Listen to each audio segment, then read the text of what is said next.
Hey there, Saki here from Saki Tech, and in today's video we will do a full comparison between the Samsung Galaxy S10 Plus versus the iPhone 11 Pro Max. Both of these smartphones are the current flagship offerings from the two of the biggest rivals in the smartphone industry. As such, people are naturally asking questions such as, is the iPhone 11 Pro Max a better smartphone than the Samsung Galaxy S10 Plus, or is the S10 Plus better than the iPhone 11 Max? And the most direct request of all is, just tell me which one is better. And in this video, that's exactly what we're going to tell you by doing a full side-by-side comparison of every aspect of these smartphones. We'll look at the cameras, we'll look at the processor, we'll look at the build and design. So if you want a crystal clear response, keep watching. Now let's start off with the build and design. So both the iPhone and the S10 have a similar build quality. Front and back, you will find glass on both smartphones with a solid metal band around the edges.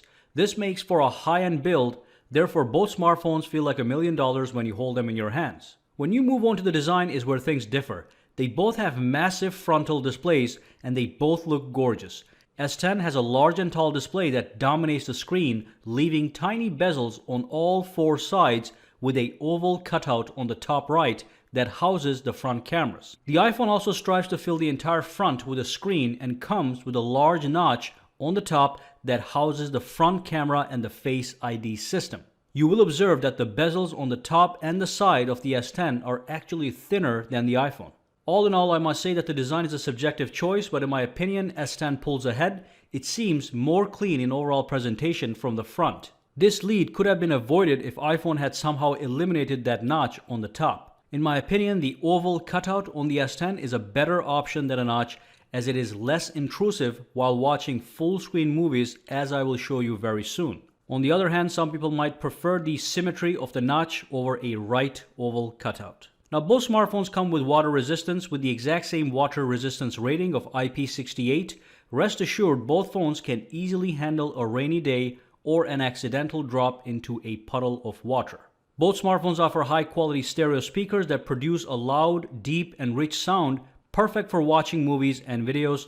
S10 does take a lead in audio options by offering a 3.5mm headphone jack, while the iPhone does not. So to summarize, S10 certainly has a lead in this category. It does have a 3.5mm headphone jack and a cleaner look overall, even though the build is equally well done on both smartphones, giving the end user a premium in-hand feel.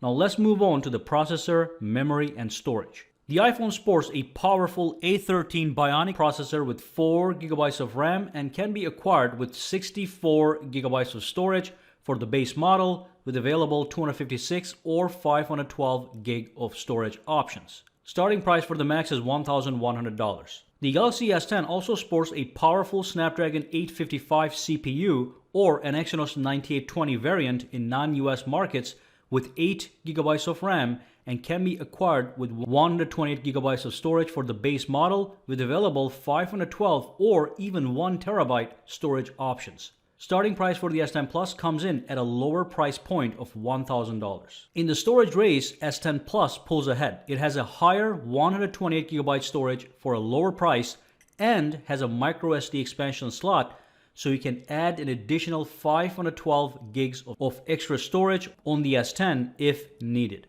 Now if we move on to the benchmarks, it is clear that the iPhone has more raw horsepower than the S10. Even though the real-world performance of both smartphones is rock solid with swift user experience, the A13 Bionic processor is capable of some extreme feats, such as being able to edit multiple streams of high-quality 4K video effortlessly right on your iPhone. So the iPhone certainly wins in terms of processing power, but the S10 Plus has a lead in terms of extra base storage and the ability to expand that storage if needed. Now let's talk about the dimensions. So as you can see, both smartphones have similar dimensions overall, but in this day and age, dimensions and weight don't seem to have much of an influence on buying decisions. They're mostly in the same ballpark. So let's move on to a much more important category, the display. The iPhone 11 Pro Max has a 6.5-inch AMOLED display with a resolution of 1242 by 2688 with 458 pixels per inches.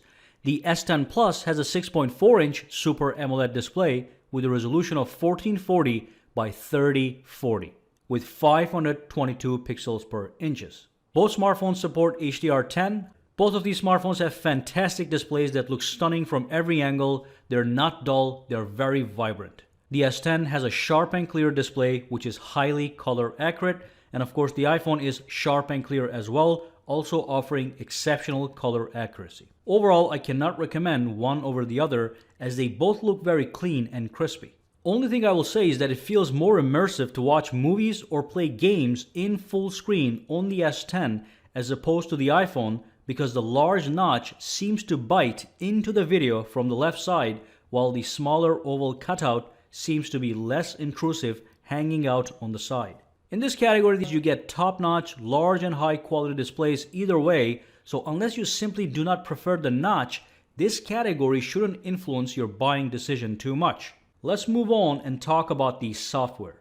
When it comes to software, it really is going to be a matter of preference. With Samsung, you get the latest version of Android that allows for a customizable experience so you can tweak your smartphone to your own sense of style by using things like widgets and themes. On top of themes and widgets, you're able to access special features like the Edge screen, which is a side screen that allows you to add even more widgets of your choice available at a swipe, and every single area is fully customizable. iPhone's iOS is a more limited system, yet feels more polished and has a superior app ecosystem. Especially when it comes to gaming apps, iPhone will deliver beyond Samsung simply because the Apple App Store has better games which run smoother than their Android counterparts. That's not to say Android doesn't have any good games, it does, but iPhone performs better when it comes to games. That's really what it's all about in regards to software: an open-ended customizable experience versus a closed-ended app-driven experience. Both systems deliver in their own world.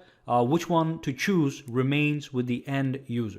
Now let's move on and talk about the actual cameras. S10 Plus has 3 rear cameras and 2 front-facing cameras. That's a total of 5 cameras, while the iPhone 11 Pro Max has 3 rear cameras and 1 front-facing camera. That's a total of 4 cameras. I don't really care about the front-facing cameras too much, since either smartphone will deliver if your objective is to take selfies or do video conferencing. Now on the rear, both smartphones do have a nearly identical setup. The 3 main cameras on both smartphones are the standard wide, a telephoto camera capable of 2x optical zoom, and an ultra-wide camera for gorgeous sweeping photos. So both phones give you 3 angles to take photos, which allows for maximum versatility.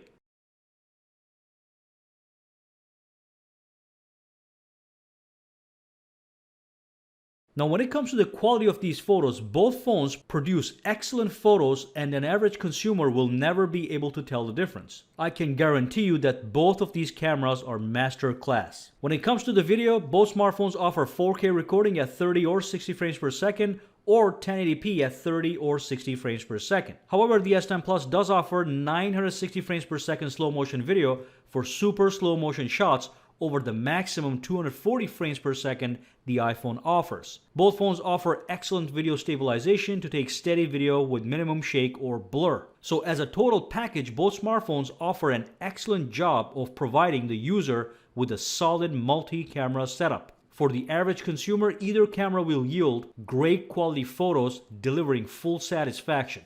Now let's move on and talk about the actual battery. In the battery department, overall, you get a full day of battery life with medium to heavy use on both smartphones. However, in my initial tests, iPhone did yield almost 1.5 hours of extra battery life, so it does have a lead in battery life. Both the iPhone Max and the S10 offer wireless charging, which is fantastic. S10 has a 15-watt super fast wired charging out of the box with the included charging adapter, and the iPhone Pro Max finally has an 18-watt fast charger in the box. However, the S10 does charge slightly faster than the iPhone, so it gets a lead right there. Additionally, the S10 now offers wireless power share, which allows you to charge other smartphones as well as compatible accessories such as wireless earbuds and smartwatches using the back of your S10. So the S10 definitely has a lead in the battery and battery features department. Now let's quickly talk about the biometrics and security.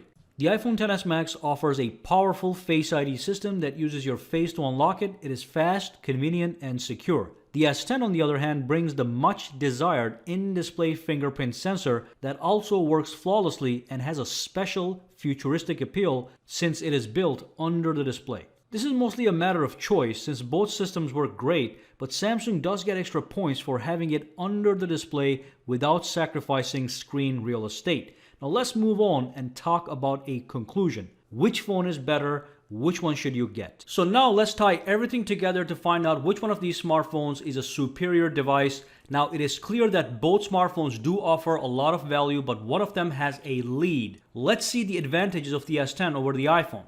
The S10 retains the headphone jack, comes with a minimum of 128GB of storage, in my opinion has a cleaner design, and it offers the wireless power share feature as well as faster wired and wireless charging. On the flip side, iPhone has only one advantage that is superior to the S10. It has a powerful processor. Otherwise, they both offer many flagship features such as IP68 grade water resistant.